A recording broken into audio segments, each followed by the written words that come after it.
Ја слушате програмата Низ Светото Писмо.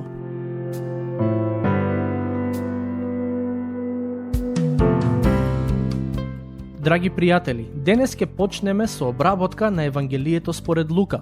Како што кажав и во минатото, секое Евангелие е напишано со конкретна цел и на конкретна група луѓе, односно луѓе кои имаат нешто заедничко. Например, Матеј им пишувал на израелците, Марко на римјаните, а верувам дека Лука им пишувал на грците.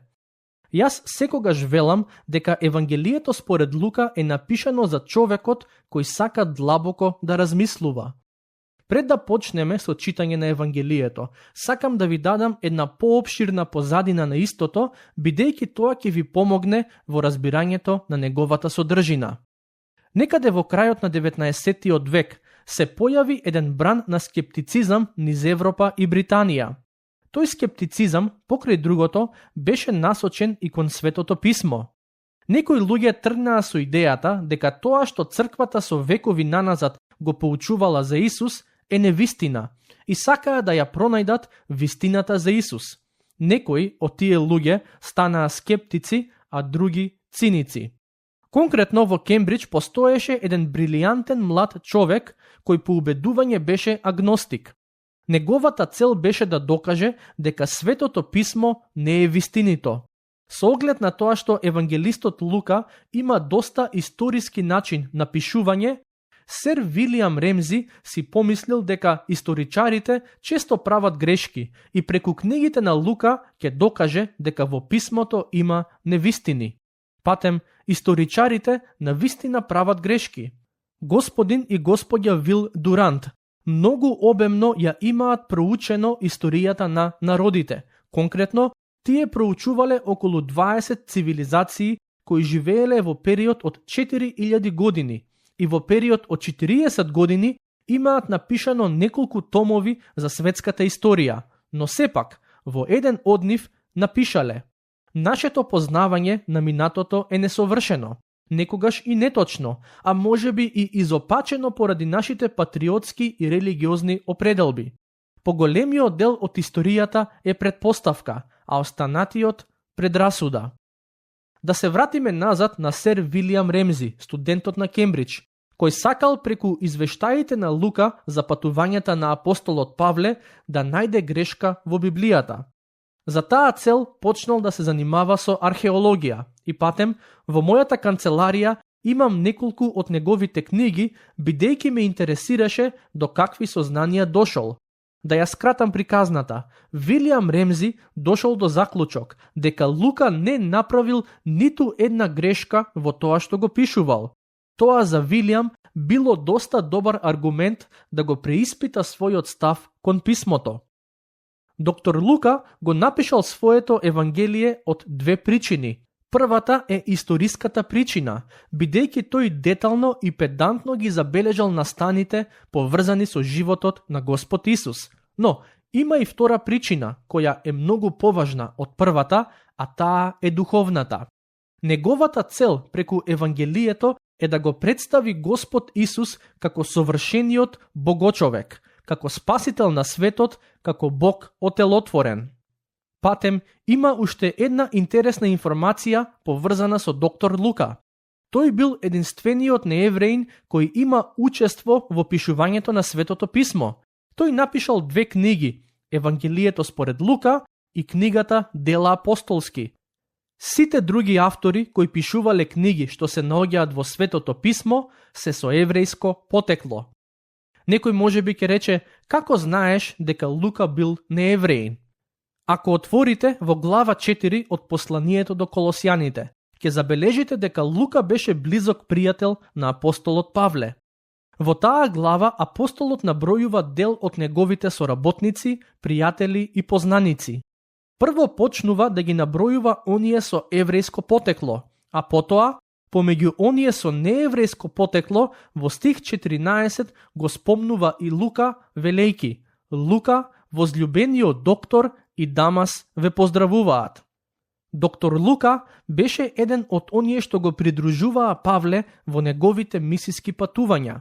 Тоа ни е запишано во глава 16 од книгата Дела апостолски. Конкретно, докторот му се придружи на Павле во неговото второ и трето мисиско патување. Се до Дела, глава 16, стих 9, Лука пишува во трето лице множина, а веќе во глава 16, стих 10, гледаме како почнува да пишува во прво лице множина. Можно е Лука да бил обратеник во христијанската вера како резултат на службата на Павле и затоа одлучил да го следи апостолот каде и да оди. Во 2 Тимотеј, глава 4, стих 11, апостолот Павле вели дека само Лука остана со него, што значи дека писателот на ова евангелие му останал верен соработник на Павле се до крајот. За Лука се верува дека бил детален човек, кој не го земал здраво за готово тоа што го слушал, туку секоја информација внимателно и педантно ја проверувал. Исто така имал и многу добро познавање на старогрчки јазик. Неговиот и начинот на пишување на Павле ни открива дека двајцата имале многу добро познавање на јазикот. Би рекол дека во своето евангелие Лука на некој начин прави многу детална анализа на Господ Исус Христос и сите важни настани поврзани со неговото отелотворување, живот, смрт и воскресение. Да ве подсетам, станува збор за човек кој работел како доктор, што значи дека сигурно не било лесно за него да прифати дека мртов човек воскреснал, а сепак тој јасно ја пренесува таа порака за воскресение преку своето евангелие. Но Лука имал и друга цел при пишувањето, а тоа е духовната.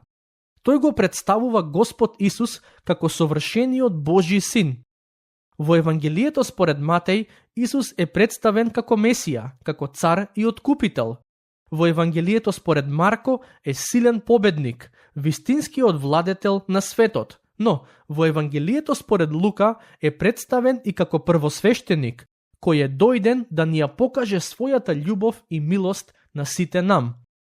Секој од евангелистите ни представува одреден аспект од Господ Исус и така ни даваат одредена целина. Лука им пишуваше на своите сонародници, исто како и Матеј на своите. Неговата цел беше грчкиот ум.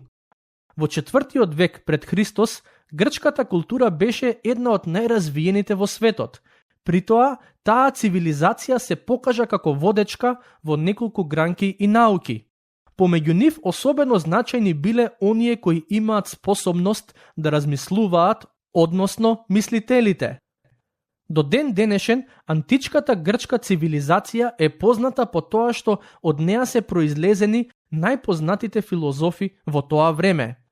Луѓето како Аристотел, Плато и Сократ се уште се почитуваат и проучуваат на часовите по филозофија, како во средните училишта, така и на факултетите.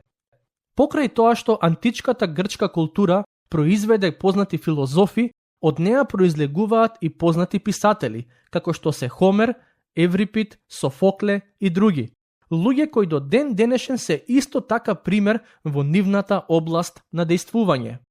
Кога ќе ги погледнете статуите на боговите на грците, ќе забележите дека многу често се представени како совршени луѓе, од перспектива на надворешниот изглед, кој вклучува израз на лицето, мускулатура и така натаму.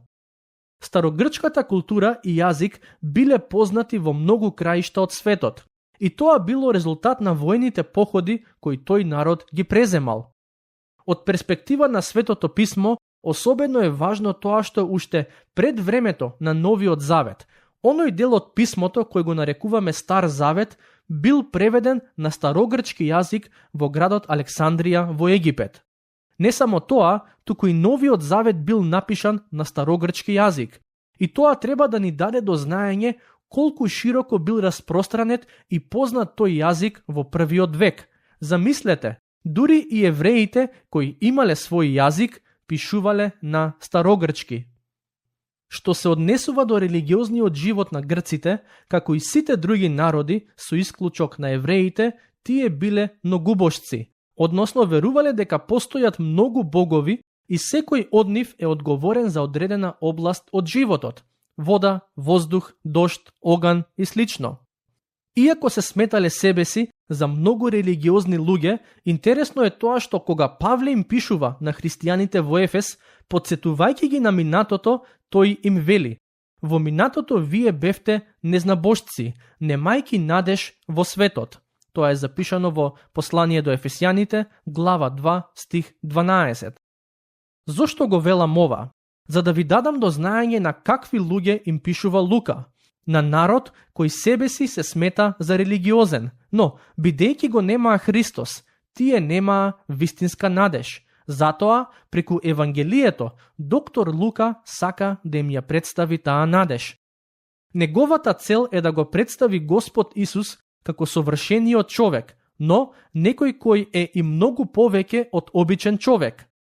За разлика од нивните богови, за кои грците веруваа дека имаат човечки тела, Господ Исус навистина се отелотвори и дојде да живее помеѓу луѓето. Сега, во следните неколку минути, ќе дадам генерален преглед на Евангелието според Лука и верувам дека денес ќе успееме да прочитаме и проучиме неколку стихови. Во првите 3 глави ни е даден опис на најавата за зачнувањето на Господ Исус, за неговото отелотворување и краток опис на неговото семејство. Потоа, во глава 4 ни се запишани искушенијата низ кои тој помина во пустината, веднаш откако беше крстен од страна на Јован Крстителот. Потоа, почнувајќи од глава 4 стих 30, па се до глава 21 стих 38, читаме за јавната служба на совршениот богочовек Господ Исус Христос. На крајот, во главите 22 и 23, читаме за предавството, за неговото судење и смрт, а во глава 24 за неговото воскресение и вознесение. Во ова Евангелие, доктор Лука има запишано 20 чуда, а 6 од нив не можат да се најдат во ниту едно друго Евангелие. Исто така, во своето Евангелие, Лука има запишано повеќе параболи отколку другите евангелисти, а и дел од тие параболи не можат да се најдат во другите 3 Евангелија. Конкретно, Лука има запишано 23 параболи, а 18 од нив не можат да се најдат во ниту едно друго Евангелие. Такви примери се параболите за изгубениот син и добриот самаријанин. Лука исто така известува за интересна средба помеѓу Господ Исус и двајца од неговите ученици на патот кон Емаус, веднаш по неговото воскресение. Сега ќе почнеме со читање на првите неколку стихови од глава 1. Во оваа глава дознаваме за најавата за раѓањето на Јован Крстителот и Господ Исус, како и за самото раѓање на Јован.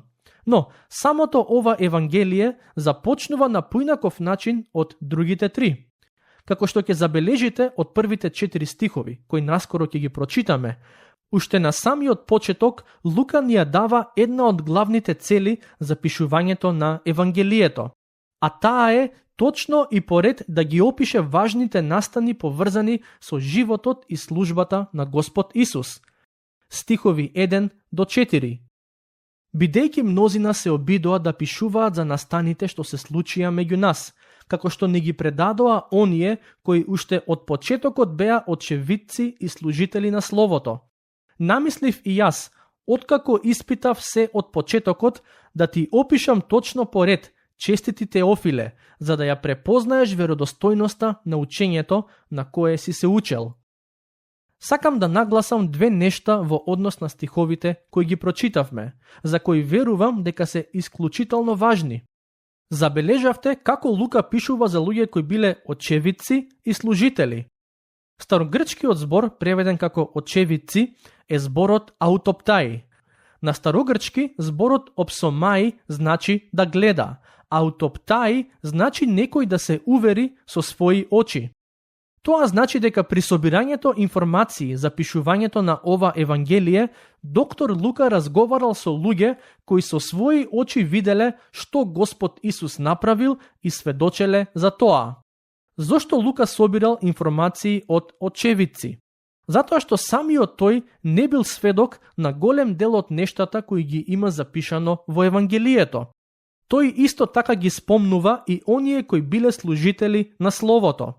Тоа значи дека покрај другото, при собирањето информации за пишувањето на Евангелието, Лука ги собирал и испитувал сведоштвата на оние кои го проповедале Евангелието. Потоа, пишувајќи му на човек по име Теофил, доктор Лука вели дека сакал точно и поред да ги опише настаните, со цел неговиот пријател Теофил да ја препознае веродостојноста на учењето со кое бил поучуван. Од овој стих можеме да заклучиме дека пријателот на Лука бил христијанин, кој бил поучен на христијанската вера, а Лука едноставно сакал да ја зацврсти верата на својот пријател и тоа го направил давајќи му детален и проверен извештај за животот на Господ Исус Христос. Христијаните треба да имаат сигурност во тоа што го веруваат и да ја препознаат веродостојноста на христијанската наука. Навистина ми е жал за оние луѓе кои се нарекуваат христијани, а воопшто не се сигурни за некои клучни прашања поврзани со верата. Например, има такви кои се нарекуваат христијани, а не се сигурни дали Господ Исус воскреснал од мртвите. Има такви кои се нарекуваат христијани, а не се сигурни дали се вистински Божји чеда преку вера во Христос. Не велам дека ние како верници треба да имаме одговор на секое можно прашање, но има некои прашања за кои Светото писмо е многу јасно, и ако повеќе го читаме и живееме според него, повеќе и ќе ја согледаме веродостојноста на тоа што е запишано во него. На верниците денес им е потребно повеќе да го читаат и применуваат Божјото Слово. Тоа е главниот проблем, што немаме доволно познавање на Божјиот збор. И сега, на крајот од оваа епизода, ќе ви признам дека и јас некогаш имам потешкотии кога станува збор за прифаќањето на одредени светописни вистини. Но, тие потешкотии произлегуваат од фактот што не го познавам писмото доволно добро. Верувам дека сите ние како христијани имаме суштинска потреба да го читаме писмото повеќе и да бараме од Бог да ни даде вера да бидеме убедени во неговата веродостојност. Тоа е една од главните причини поради кои ги имаме и овие проучувања, за да растеме во познавањето на Божјото Слово и растејќи во знаењето да искусуваме позитивна промена во нас. Тука ќе ја завршиме денешната епизода. До следната, Бог нека ве благослови.